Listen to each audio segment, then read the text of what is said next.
Professor Witte has remained steadfast in his behavior toward deans over the years, treating them with, at a minimum, disdain, or maybe much more often, with utter contempt.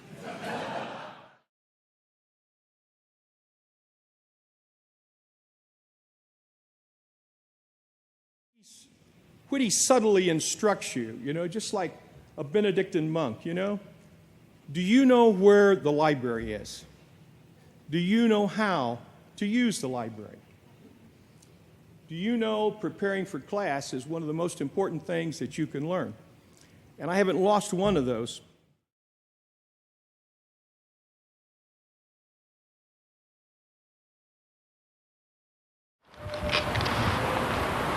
Kid, your mama is a moron. And I think we can take judicial notice you're an idiot. Life isn't like a box of candy. Life is a giant pile of dog shit. You never know when you're going to step in it and ruin your shoes. Witte was the Arkansas faculty member whom I had heard most about before coming to Fayetteville. Buzz Arnold and I were Harvard graduate students together, and Buzz had what seemed an endless supply of Witte stories. I can remember getting a telephone call in the middle of the night the first weekend of my first school year in Arkansas, as a member of the faculty, from the Fayetteville Police. I was told that a faculty member and several students had been detained for urinating in a public street, asking me to come and get them. I just knew it was Witte. Since this is Al's evening, I'll leave it to Al to do here what he regularly did for me in the office. Tell me whether I got it right. Al's not only a part of my first memories of Arkansas, but a part of my best memories of Arkansas. Witte is so smart and so funny. My only regret is my son Charles, a first year, does not have Al for contracts.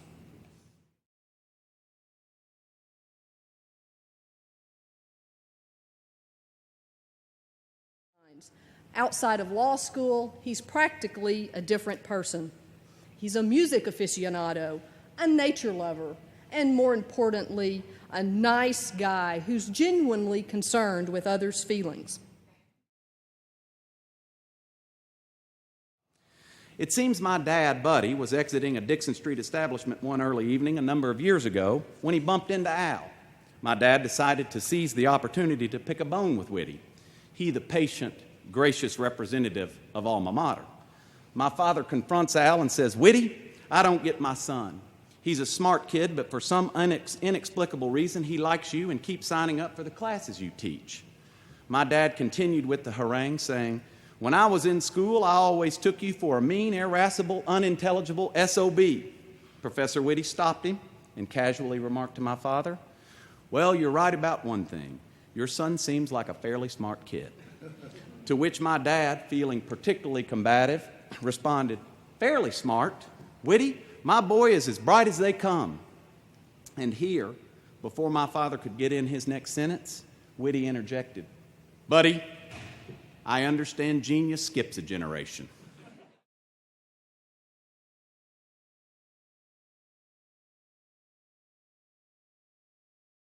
I would like to comment on the level of sensitivity Al has shown over the years to the unique problems sometimes faced by women law students and women colleagues.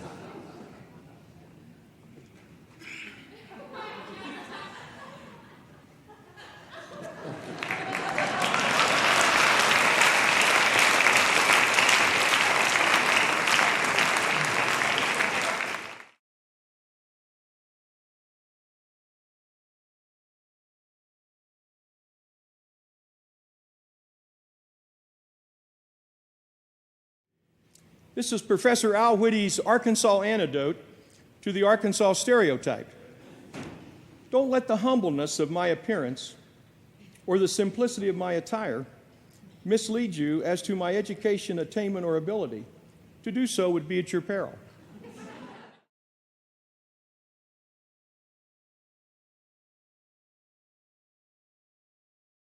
Joe, it was a contract class, 1966 or 1967. Russell raised his hand and asked Professor Witte, "What about retribution consideration. And Witte responded immediately, Mr. Russell, I've never heard of that contract terminology. Where did that concept come from? Joe responded, oh, I'm just nomenclaturing today. Witte responded, when you're done, please wipe everything up before you leave the room.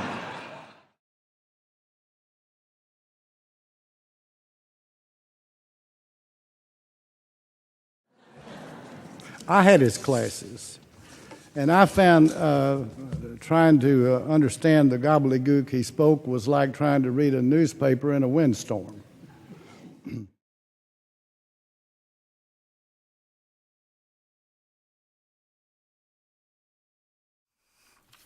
Of course, when our students evaluate faculty, and you heard what they had to say, and their evaluations confirm everything, there are only two questions worth considering. The first asks, how effective is your teacher? And the second asks, how might your teacher improve? I must confess that my evaluations were not always positive. For example, when asked how I might improve my performance, one student replied, would someone please tell Professor Witte to flush himself down the toilet? Al Witte came to the University of Arkansas School of Law my first year. And he was respected and admired by the students. He was a fine scholar, a wonderful teacher, and he had a lot to do with my development as a student and as a citizen.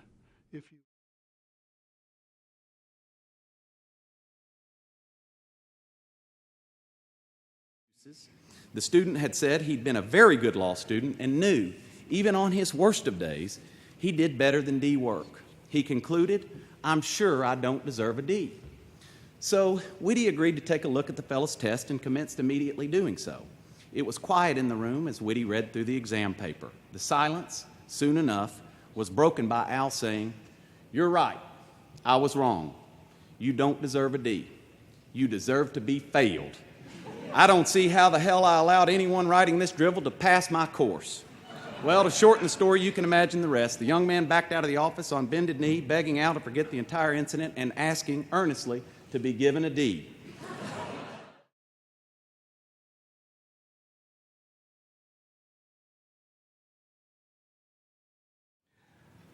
When I started law school in 1969, Al Witte was my contracts professor. In fact, he not only taught me contracts, but constitutional law.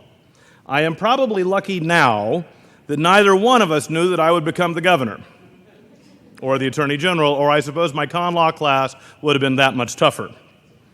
As you can imagine, there were many, many stories of the days of the terrors of Professor Witte in the classroom and his influence on myself. And if I weren't an elected official, I would tell them to you. Signed, Mike BEEBE, Governor of Arkansas.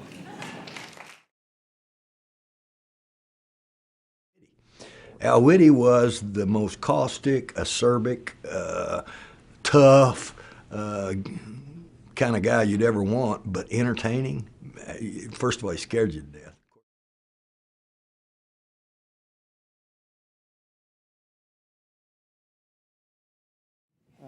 I brought a picture that I'm going to set up here of the Christmas party.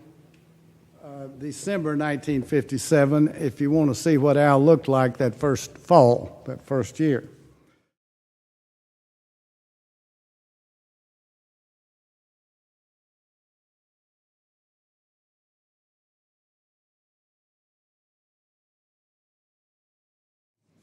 We think Al hung out with us because he wasn't well received by other faculty members.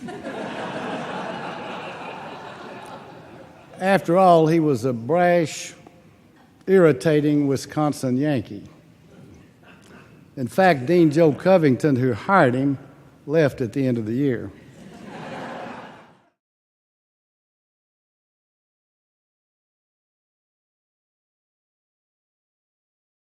That the faculty became more tolerant of Al as years passed. In fact, this past winter, when Al had the flu, They sent him a get well card by a vote of 25 to 15.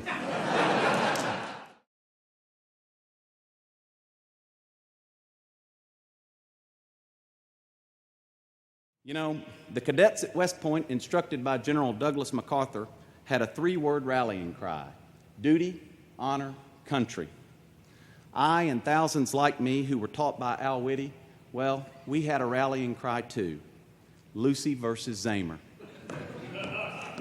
And by God, it is those three hallowed words that reverently dictated what we wanted to be, what we could be, and what we became.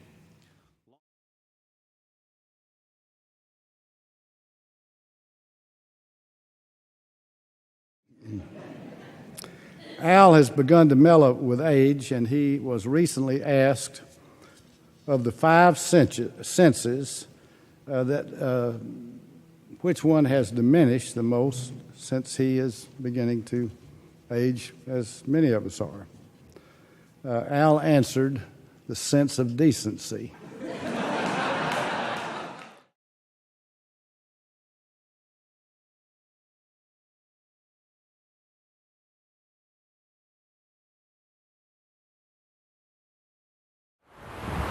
Is that a book you're reading? What the hell do you think it is, stupid? Stupid is as stupid does, sir. Of course it's a book. It's Frank Royal's autobiography. It's my Bible, and I read a few verses from it every day. Now, the students only had to put up with it for 1 year, maybe, or 2 years, but I had to put up with the wordsmith of all wordsmiths for 26 years. But I will confess that when I had to write a particular type of letter, I went straight to the wordsmith because he could write it better than anybody else. You talk about a steel hand and a velvet glove. Let me give you an example. He was an athletic director who was trying to get out of a contract and giving me all this problem. And here's what Al wrote for me: how to tell someone that they don't know what the heck they're talking about. And here's the way he put it: frankly, your recent letter has disturbed me, for it is clearly based upon a fundamental confusion about the facts, coupled with an emotional failure to regard this matter objectively. Does that sound like a football coach? Most of what I remember about being in class is that I was terrified. Sometimes he would stand like Napoleon, displaying a frightening scowl as if he suffered from a physical ailment. I often wondered if he would improve with one of his carbolic smokeball treatments. Professor Whitty was indeed witty, but not everybody apparently understood. In 1982, Coach Lemons filed a complaint in the Southwestern Conference against Arkansas. Professor Whitty wrote a terse reply, and thereafter Lemons responded, "I knew a family of wits. Their brothers were half knit and dumb. I don't know if he's any kin to them." Professor Whitty explained to the press Lemons needed professional help because he was crazy. Professor Whitty, please remember what you taught us about promissory estoppel. You are hereby estopped from complaining about these things. We treasure your friendship, your intellect, and your company.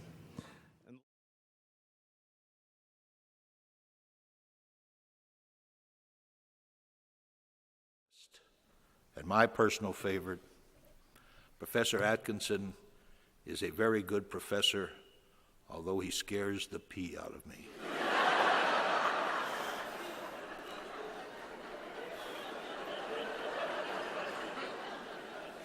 I love him, though. He is a good man. And I would give anything to have that as an epitaph.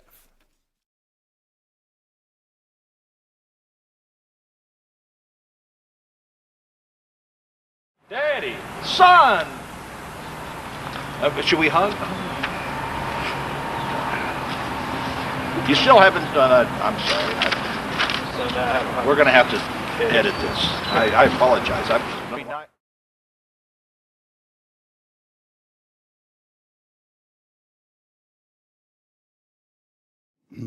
I remember one of my classmates saying it was like he was raising mushrooms, keeping us in the dark and feeding us horse manure.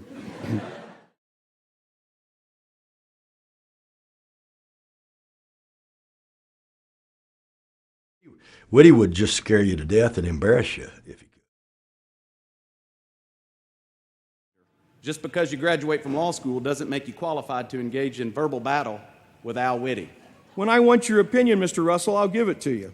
Don't ever vomit on a federal judge. Law school has really corrupted your brain. Some of the ways to hide drug use are as easy as, for example, wiping off your nostrils before appearing in public. What are you laughing at? I don't know why you have such a resistance to thinking. The less you know, the more you should articulate in a loud voice. You may fool somebody that way. Part of me applauds students who, when they can't answer the question, ask me a question. In that respect, Mr. Chambliss, I congratulate you. Did you understand my question? I'm not sure I did. When I joined my first law firm, the most they let me do in court is sharpen pencils. Are you going to talk to me, or am I going to have to get surly? Did you have occasion to read this case? Here's the schedule for those of you who like to plan your skipping in advance, as opposed to those who just become temporarily incapacitated. I know you don't know squat about third-party beneficiaries. That's essentially your problem. Anything that guy says, take with a snow shovel full of salt. Are you just muttering? Well, I respect your right of privacy. Once.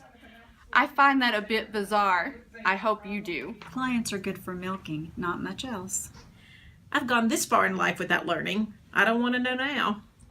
I'd like to think you forgot, because that presumes you once knew.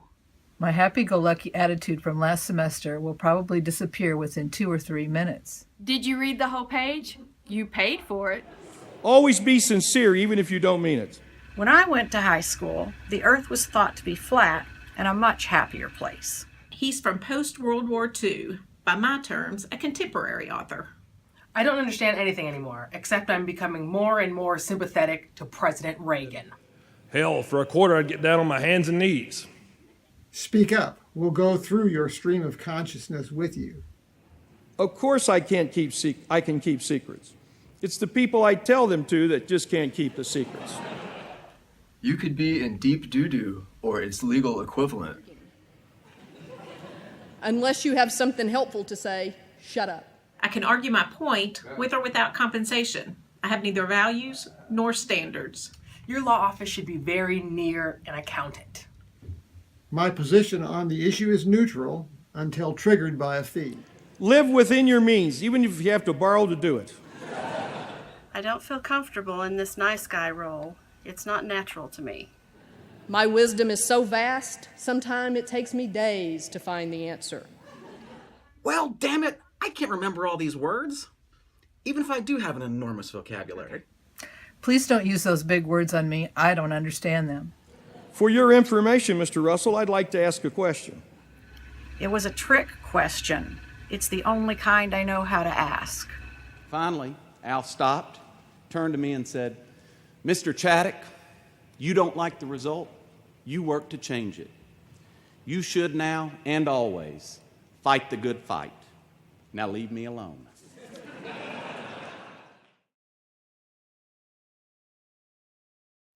I'm Stacy Leeds, and I would like to thank you all for gathering here with us today as we celebrate the life and the legacy of our friend and colleague, Al Whitty. When I first received the news of him passing away around Christmas time, I, of course, like many of you, were absolutely devastated for our extended community because we were not just losing a friend, we were losing about 60 years of institutional memory for our law school. I was, of course, like many of you, also very heartbroken because I had lost a very close friend that I became to know in a quick amount of time. And then after that, my dean instincts kicked in, and I thought, oh God, he's just taught this class. We've got students from the fall semester. Where are his papers? How on earth are we going to get those papers, get them graded, and get the grades assigned? And of course, how do we best communicate all of this to our students and to our extended community? Many of you know that Al was very well known over the years for his behavior toward law deans. And most of you will know, particularly in the early years, that he treated law deans with disdain and more often utter contempt.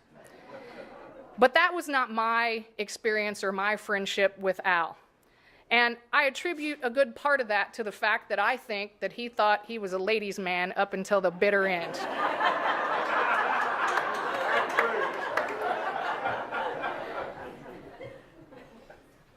But there was, of course, a whole lot more to Al Witte than that, and also the one-liners in the classroom that he was so well known for. This was a person who was full of phenomenal depth of character. In our very first conversation when I first started the job, I was sitting in the office and he came in and he was trying to establish his turf with me, and here's what he said, and I quote, "I have to tell you, the day that they let women into this law school, it just about broke me." And then I fast forward 4 years later, and in our final conversation, we actually had a pretty robust dialogue about an essay that he had assigned to his current class, readings that he assigned where he was going to talk to them about gender issues in the workplace.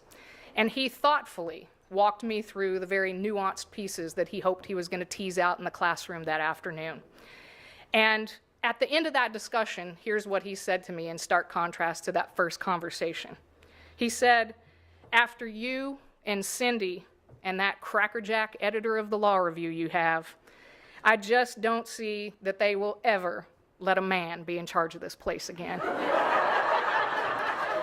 Now, everyone enjoys flattery, so he had me exactly where he wanted me. And then, in November of 2015, he did it one more time. He asked me for another raise. Now, Al had amazing ways of seeing what was ahead. And remember those grades that I mentioned?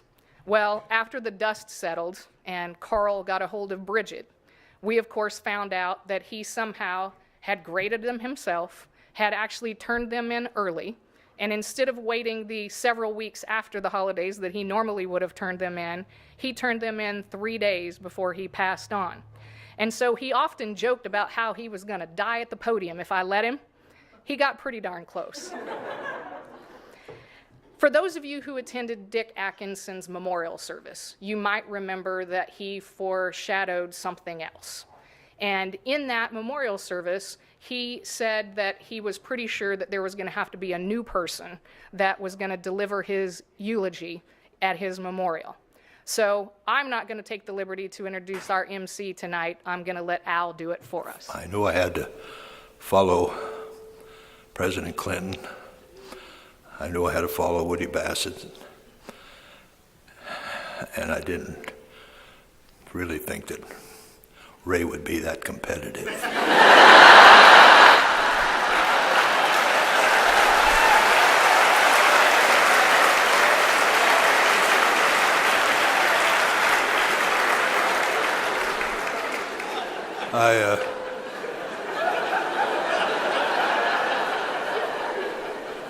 I have to tell you something I told Ray a few minutes before we marched in here, that Woody said that this celebration is all about Richard, but I think human nature is that wherever we are, it's all about us. When I heard of his death, my first conscious thought was, for 15 years, I tormented Dick by telling him, "You have to give my eulogy." And I was really kind of nasty about it. I spoke of moral obligations, legal obligations, and he always smiled. He knew how to deal with pests. But that's true for 15 years. And when I heard of his death, I thought, who am I going to get now?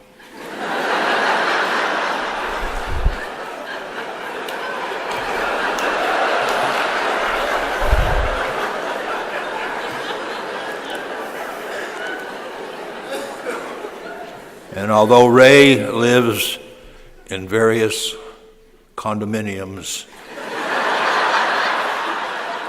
along various parts of the Atlantic Ocean. He just got elected.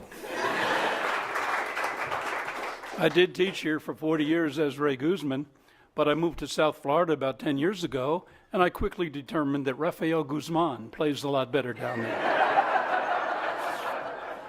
Before we start the formal part of our program, we've got some electronic communications that I have to share with you. The first one came from Hillary, and it's titled Immediate Response Required. Al, even though you're gone, can you send another $500 for the campaign? That pesky Bernie keeps talking about income equality. I believe in that. Stacy wanted me to speak today, and I told her it would cost $275,000, just like Goldman Sachs. Income equality for the Hill. Stacy asked me to reconsider, pointing out that it would be a policy presentation not requiring a lot of research. All I would have to do would be to share some fond memories about teaching with Al. I told her to make it $300,000. Keep America Great, signed Hillary, sent by my private server. Not to be outdone, Donald Trump twittered. I never met this guy, Witty, but from everything I have learned, the guy was a total loser. He flew 35 combat missions in World War II. What a loser. Us winners figure out a way to avoid all military service. Before his legal career, he got a graduate degree in English. Who needs a degree to learn English? All you need is a dictionary and memorize certain words, huge, amazing, fantastic, loser, and use them over and over again. For 40 years, he was a fantastic and amazing teacher, teaching law students how to draft valid contracts. But he was still a loser. Winners like myself learn how to break contracts. Or if that doesn't work, we just take bankruptcy. I'm sure there's a crowd there tonight, but not nearly as huge, fantastic, and amazing as the crowd Sarah Palin and I got last night. By the way, Sarah adds, quote, "You betcha that guy, Witty, was a loser. In addition to being the #1 professor at the University of Arkansas School of Law, and we know that all academics are losers, he was an expert at chess and bridge. Those are games for losers. I'd like to get him in my game, Yahtzee. I'd beat his pants off. You betcha, you betcha, you betcha. Make America Great Again, signed the Donald." The story that I'm going to give tonight, I've repeated many, many times, and I do a lot of that at my age. But it's one of my favorite stories, and just in case there's a couple of people in the audience that haven't heard it, here it comes again. It was the mid-1960s. Al was a young teacher of contracts.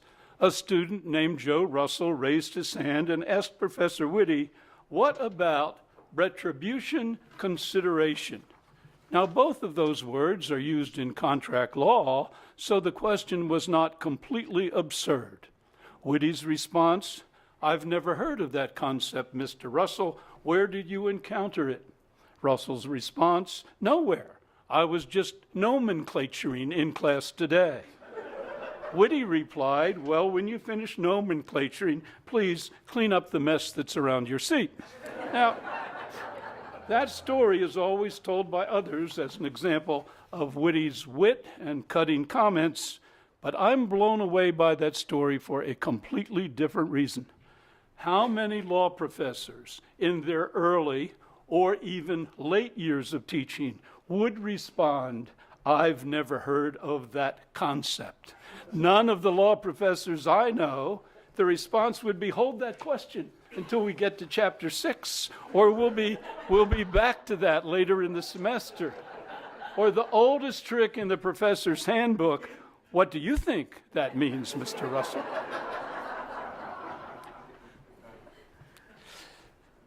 That response, that's my point, "I've never heard of that concept," shows a complete and total mastery of his subject and a degree of self-confidence that made him one of the best professors in the history of this law school.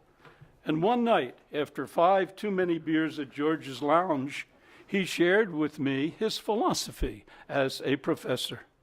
Know your subject, have confidence in the way that you present the material, and be prepared to change your approach when the change would improve the student's ability to learn.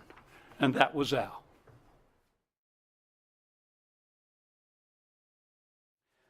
Our next speaker is going to be Ruth Ann Wisner. Now, I never cared much for Ruth Ann Wisner when she was a law student. I preferred the obsequious and phony type of students. And Ruth Ann certainly wasn't one of those. I never thought she'd amount to much. She sat back in the corner of the class and didn't take any notes or didn't take any copious notes on my canned lecture. Boy, was I wrong with respect to Ruth Ann's future. She is currently Vice President of New Ventures at Archer's Daniel Midland, ADM, in Chicago. Previously, she was Vice President of Investor Relations at Archer Daniels Midland and at Tyson's. She has been recognized as one of the top investor relations professionals in the country. And before all of that, she practiced law in Arkansas. Ruth Ann traveled a long way to be with us tonight and share her remarks, and we're certainly glad she came. Ruth Ann.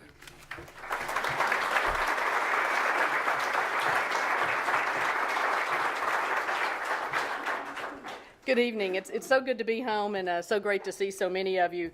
I've worried since I saw the initial agenda that I would get halfway through my remarks and be interrupted by Professor Guzman's questioning, could that be right? But I'll hope for the best. So as I scanned the crowd, we're not a diverse group, right? I think most everybody in this room falls into one of 3 or 4 categories. One, law school colleagues of Al's, former students of Al, current students of Al, or maybe some poker playing buddies. I fall into the second category. I'm a 1991 graduate of the University of Arkansas School of Law. But my remarks this evening are going to be focused on my membership in a much smaller and more exclusive group of people who lived with Al Witte. So here's the backstory. In the early 2000s, I remodeled my home. It, as probably most people know, it went on forever. It was a mess. And a time or two, Al said, I don't know why you're living in a home that's being remodeled. I have a complete upstairs. I never go up there. But I never really took him up on it. So as construction projects go, mine was delayed and extended and delayed and extended. And one night we were at dinner, and I'll never forget it. He was so sweet. He said again, I don't know why in the hell you'd want to live in a construction zone. I've got a whole second floor I never use. There's 2 bedrooms and a bathroom. But if you want to live in filth, piss on you.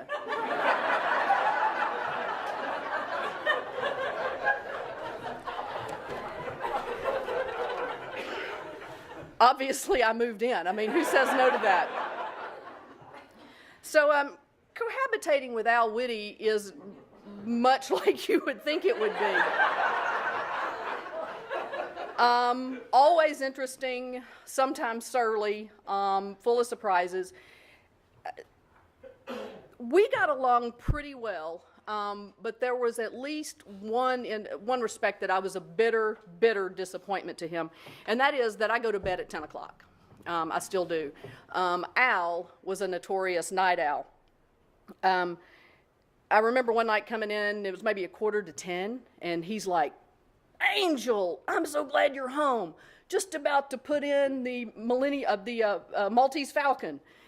And I said, Al, it's almost 10 o'clock. I can't start watching a movie now. Well, hell with you then, go to bed, fine.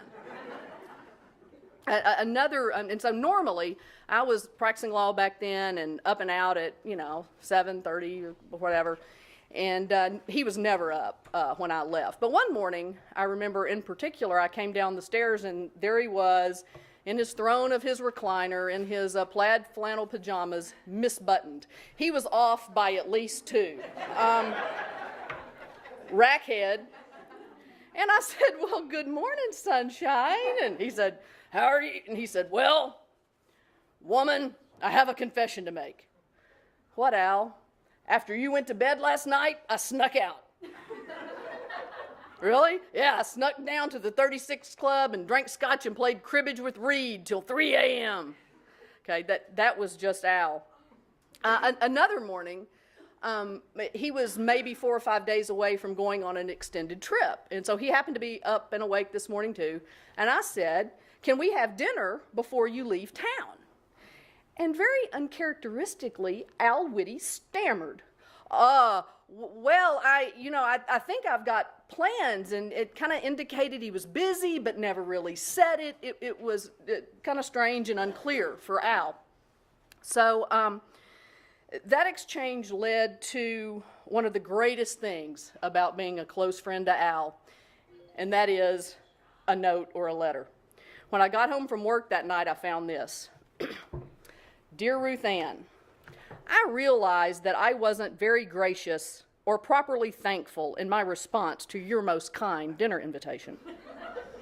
Of course, you immediately nailed the obvious vulnerable spot in my statement that I'm already engaged for dinner each night before I leave town.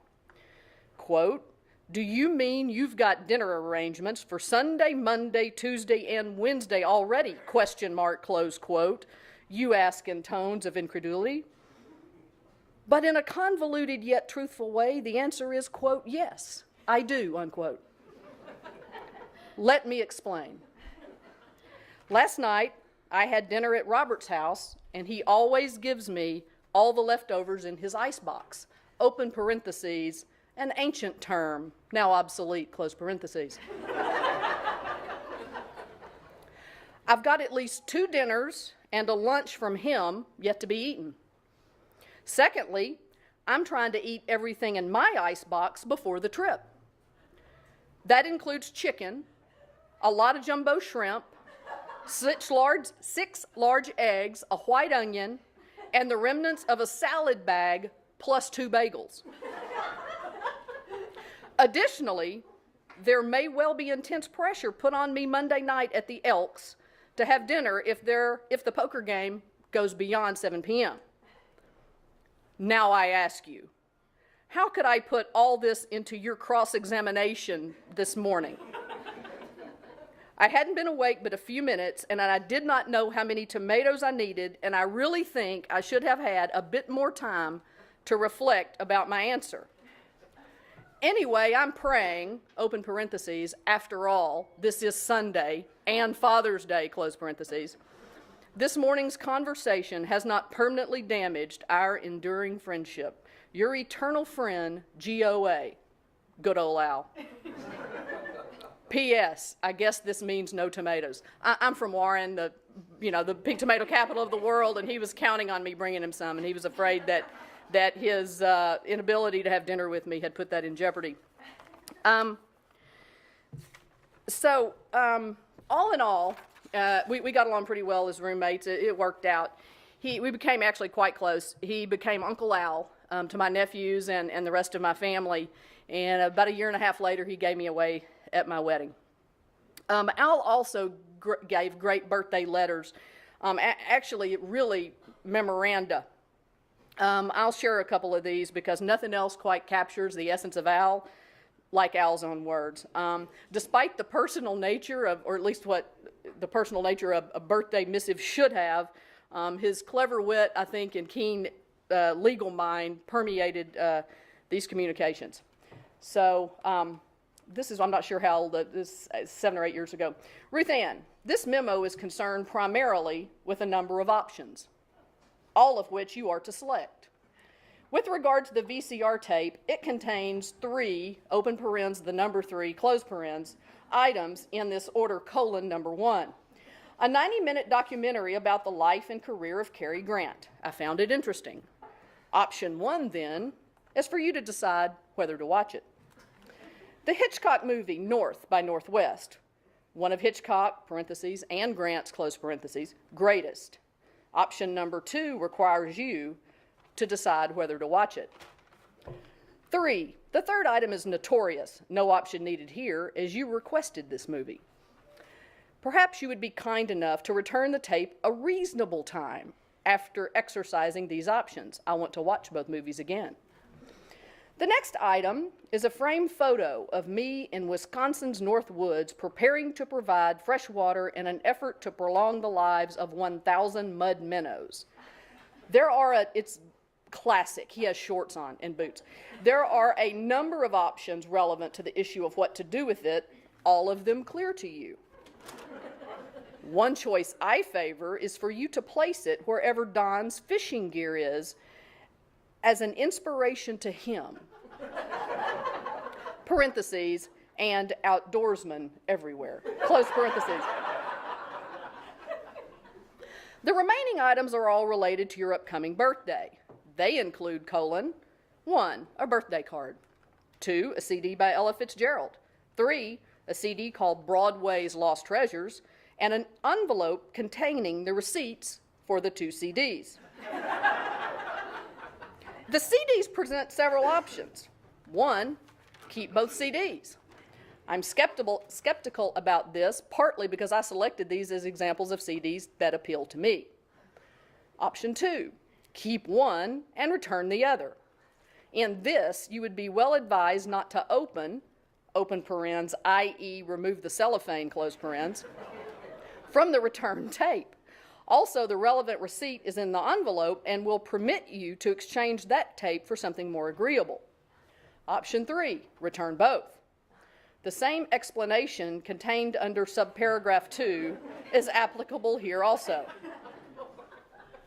Option 4, keep them, open parentheses, unopened probably, close parentheses, and make gifts of them to a third person. For example, I have a birthday in October.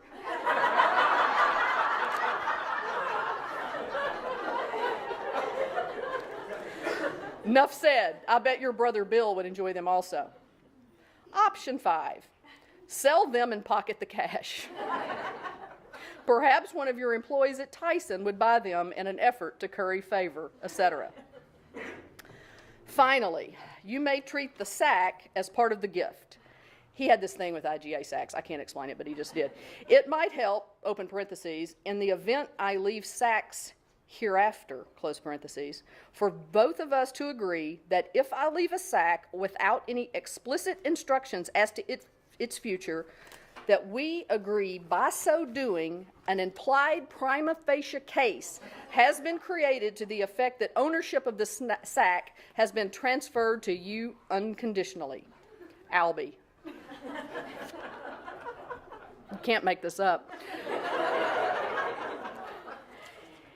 And then finally, my birthday is September 11, right? Kind of a bit of a downer, but it is. And so that year, I received this. Dear Ruth Ann, a.k.a. the birthday girl. Well, birthday present-wise, things got out of hand. First, I didn't get organized soon enough to order what I wanted to get for you, the nature of which shall remain unidentified for the time being. Second, during a phone conversation with your niece, I asked her for suggestions and for gifts. She demurred to this, so then I asked her to find 3 items that might be suitable, and I would pick the winner. However, when I got to the mall earlier today to carry out that purpose, I found out the mall had closed because of the terrorist tragedy. So what to do? I had long thought of bypassing the probate of my estate, which may take decades, by making a gift of a painting I had long ago promised you, and I selected the Seattle bar scene because, as I carefully noted while at your house last Saturday, that black and white motifs were everywhere, and some guests might long for a bit of color. However, you may trade it for that elongated tree photo if they're that obsessed with black and white. This is good. Meanwhile, I selected this card despite the potential gender confusion because it summed up my feelings at this moment. Albie. So the card has a woman on it, so that's his reference to gender confusion, and it says, I had the hardest time locating a wholesome birthday card for you. So I said, fuck it, and got you this one. To Al Whitty.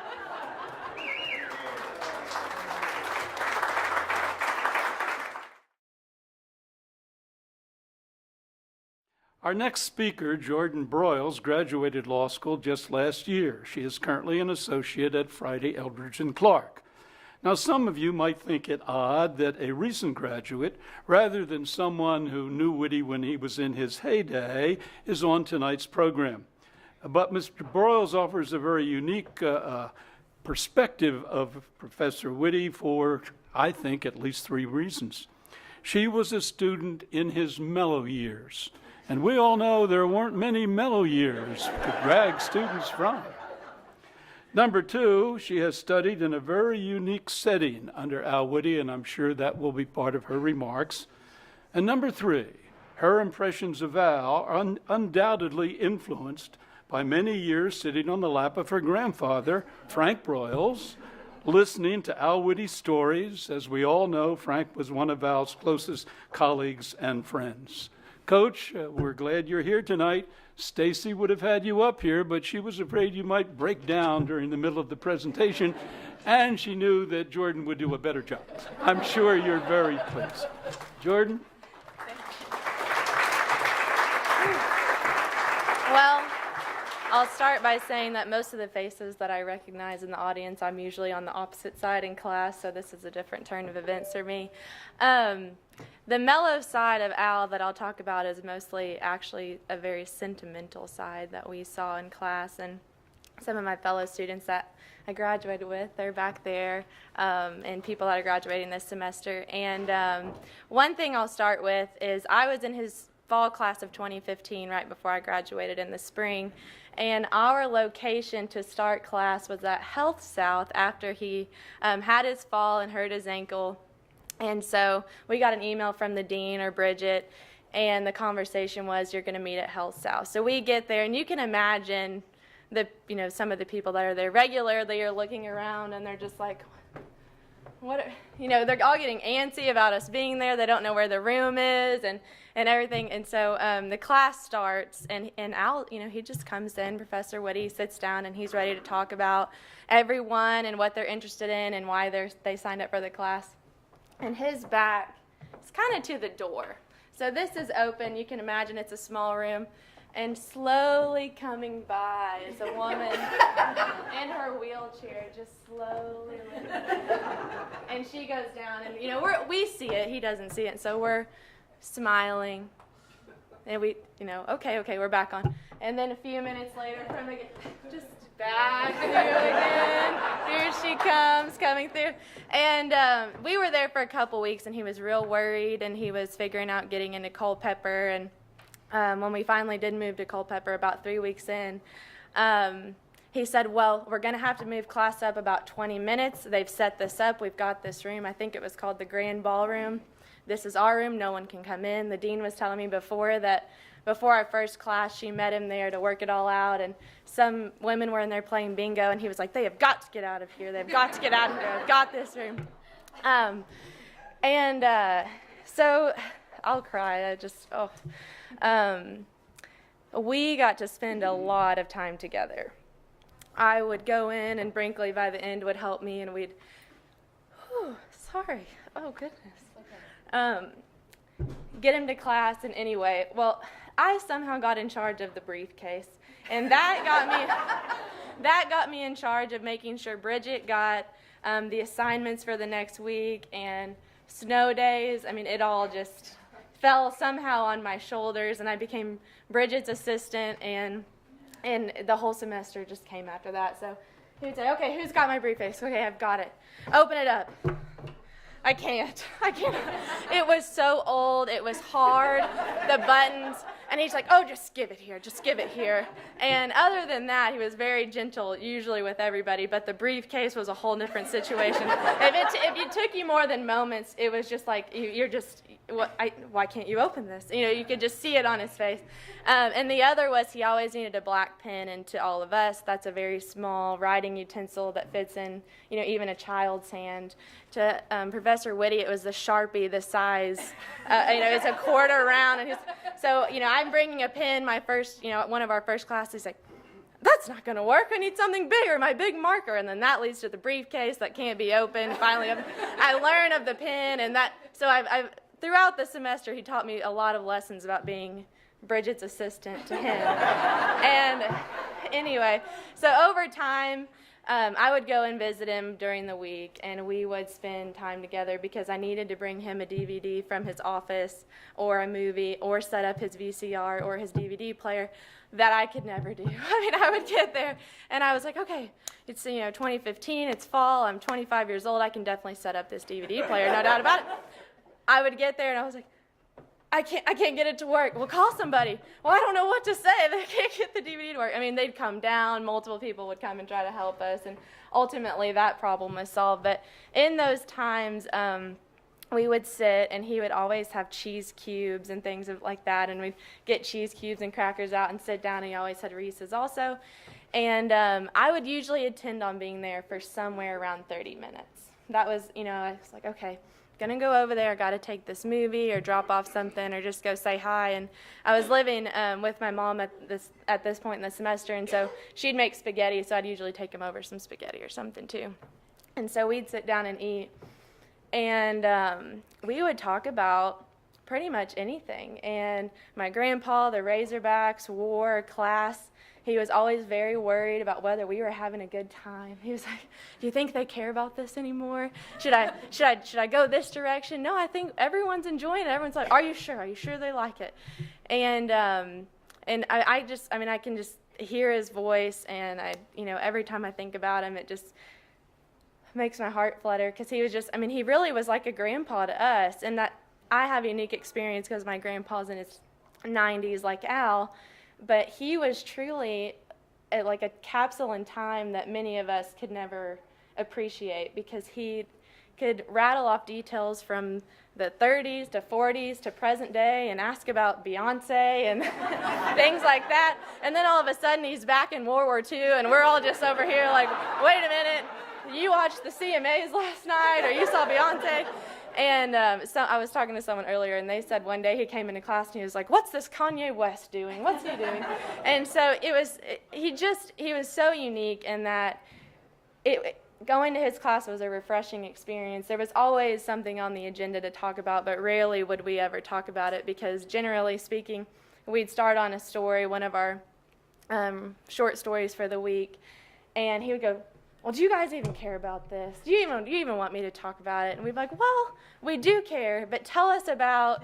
And so as much as students appreciated going and talking to him about short stories, because we really did learn a lot of lessons and all the virtues in the short stories, the majority of the people signed up, and that class was full and always had a waiting list because people wanted to sit down with the legend and hear every single word that came out of his mouth.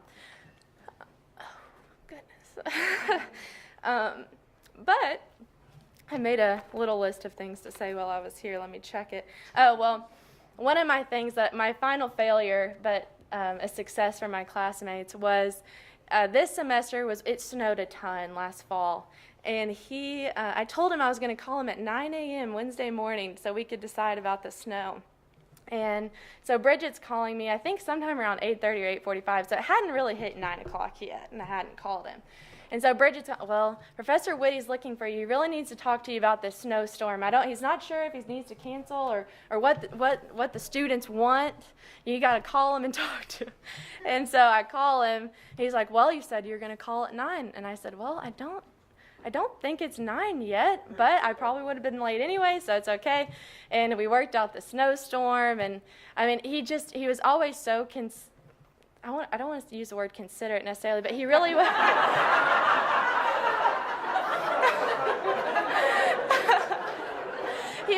He was always really worried about entertaining us, and he was he always was very self-aware and wanted to make sure that he was entertaining his students, making our time worthwhile.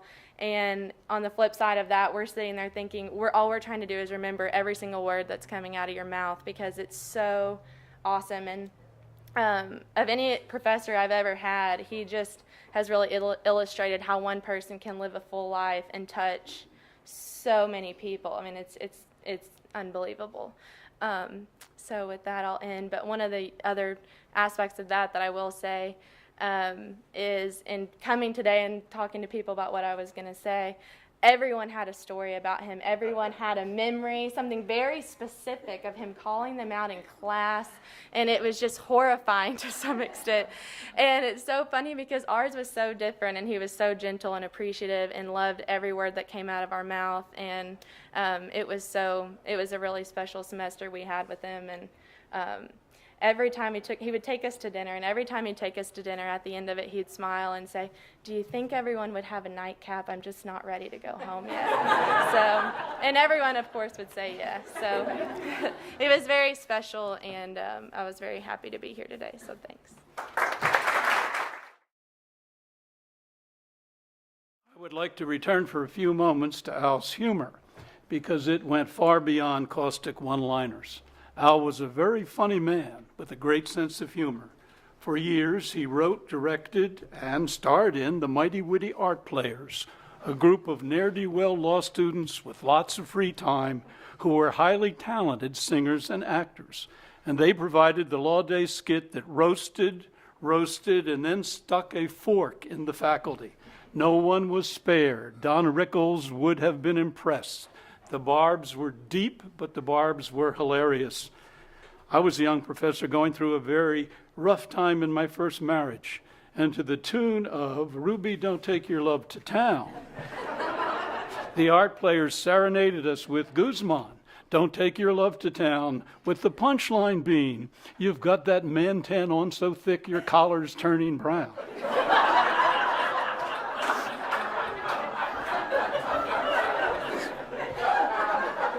My brother-in-law, by my second marriage, Neil Kirkpatrick, was a member of the Mighty Witty Art Players when he was in law school. Neil is now a practicing attorney in Tulsa. He doesn't sing very much anymore, but he agreed to sing a song for us tonight to demonstrate the low level to which the Mighty Art Players went when they decided to roast a professor. Now, the problem that we faced was there weren't very many professors, or wouldn't be very many professors here tonight, that were also on the faculty in the mid-1970s. Professor Gittleman, myself, I wasn't going to let Neil sing one of the songs about me. So, Mort, be ready. Here comes your serenade.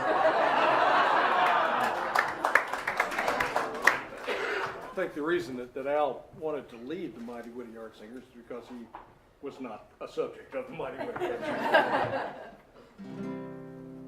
See him standing in the classroom, in his turtleneck and his tights, bearing all the sins of Portnoy like a saint. He speaks of zoning laws, urban blight, and civil rights, which they forgot within the span of a day. He's a putz.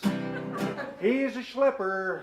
He's got chutzpah to his eyeballs and beats his bulldog when he's home. He's a walking contradiction, tongue-in-cheek and erudition, giving all the wrong directions to the rednecks that he knows.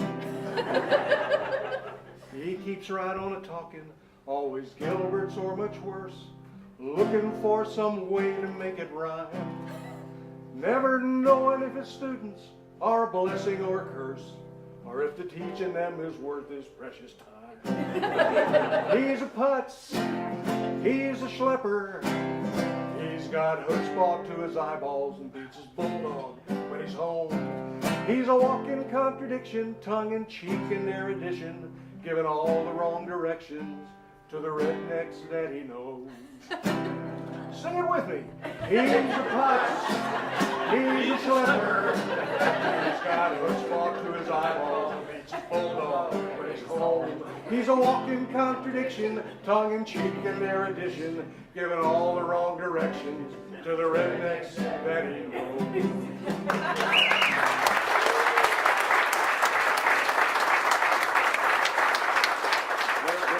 There was one other. I am Chiquita Banana, and I'm here to say, peel my banana and bring on rain. Stop! Only one. Give him the hook. I'm going to wind up the program with a letter actually sent by Bill and Hillary. The editor-in-chief of our law review, Kristen Henley, is she here tonight, Kristen? Hello, how are you? Is putting together an issue dedicated to the memory of Al. She is responsible for obtaining the letter, which will be a part of the memorial issue that's coming out pretty soon. She was delighted to share it with everybody in the audience tonight in advance. So, Kristen, thank you very much for taking the lead on this. And this is what Bill and Hillary actually had to say. Like everyone who has been a part of the University of Arkansas School of Law community in the last 60 years, we are saddened by Al Witte's passing and join in celebrating his remarkable life. We first met Al more than 4 decades ago when, as chair of the Committee for Faculty Appointments, he hired us as professors a year apart from one another.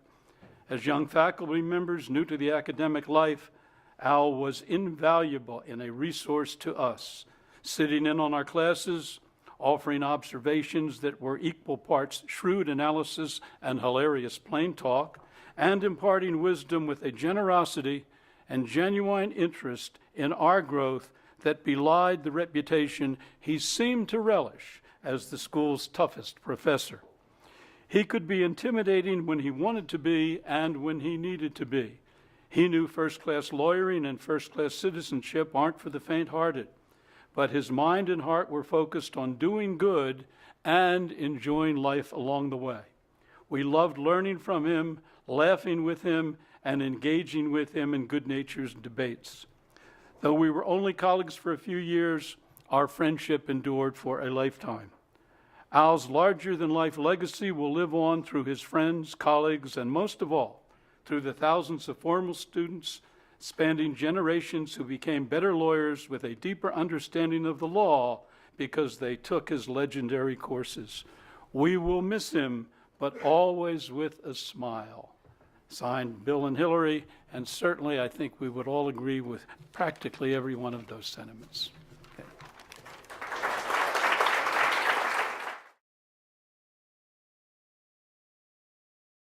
And one thing I want you to walk away with is that he was somebody who was constantly pushing himself to explore new things and to meet new people. And he made it a point recently to make sure that he continued to socialize with our junior faculty, joking with them on one hand how he would never be hired in today's law teaching market, but then of course chastising them about maybe being a little too serious with their own lives. It was at a potluck dinner at my home that Al took a fall and broke his ankle. Al was in a lot of pain and he was a tad cranky, and so just getting him to agree to go see a doctor was certainly an exercise in conflict resolution for those that were there. Al also, during that time, put on a graduate-level display of profanity that I will always remember. And that profanity was also coupled with a side dish of this. Dean, please don't call my son Robert just yet, okay? So at urgent care, I went back with him, and the nurses started to speak to me like they do with some elders, as if he wasn't even in the room. And the nurse said to me, "Is he on any medication?" And he quickly interrupted, and he put on an amazing display of mental agility when he recounted for her about 15 or so drugs that he was on, complete with the exact dosage and the spelling of each one. And so quickly the employees in that urgent care center came to realize that they were not dealing with the average 90-year-old person, just the way that most of us, knowing Al, came to realize that we weren't dealing with the average intellect. And so at that point then walks in a very smart and compassionate and beautiful doctor with a very thick European accent of some sort. And Al started talking with her, and he asked her where she was from, and she mentioned a little hometown that she was from somewhere out in the rural parts in Germany. And suddenly all that pain that he had been in for a couple of hours went away, and he started quizzing her about minute details about her village. And he says, "Now let me ask you something. Is there a big church over to the east of this river?" And she says, "Yes." And he goes, "And that river doglegs to the left as you go north out of that town?" And she says, "Yes." And he said, "Is such and such city about 30 miles to the south of where you're from?" And she said, "Yes, that's right." And so then she nodded and she smiled and she caressed his hand as she started to walk out of the room, and she pulls the door to. And so Al just looks down at the floor and he says, Dean, there's something I need to tell you. And I said, well, what is it, Al? And he says, I bombed the living, what she said, out of her little town.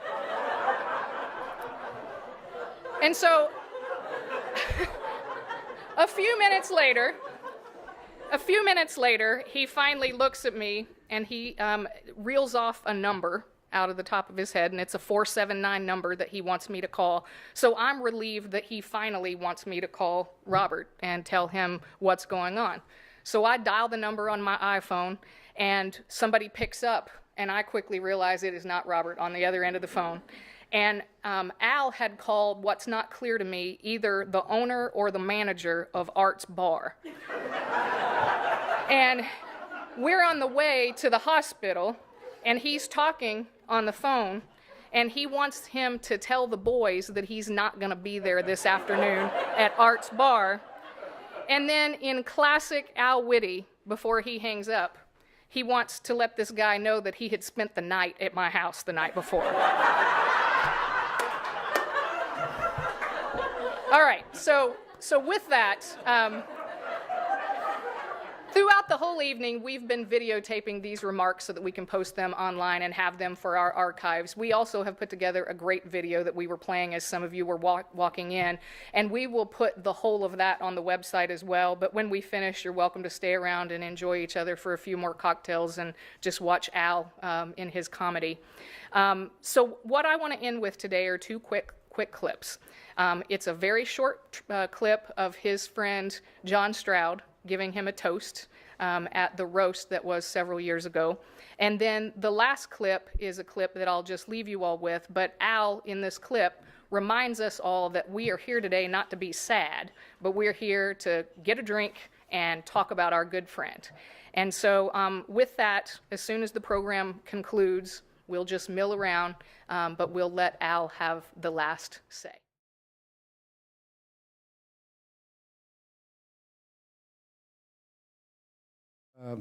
I'd toast you, except I think I've finished this drink, but I'd toast you. And I wish you happy trails. I was supposed to read a poem now, but I decline. Poetry is too sad. Instead, when this program ends, I'm going to find a drink, some old acquaintances, and talk some more, I'm sorry, about our friend.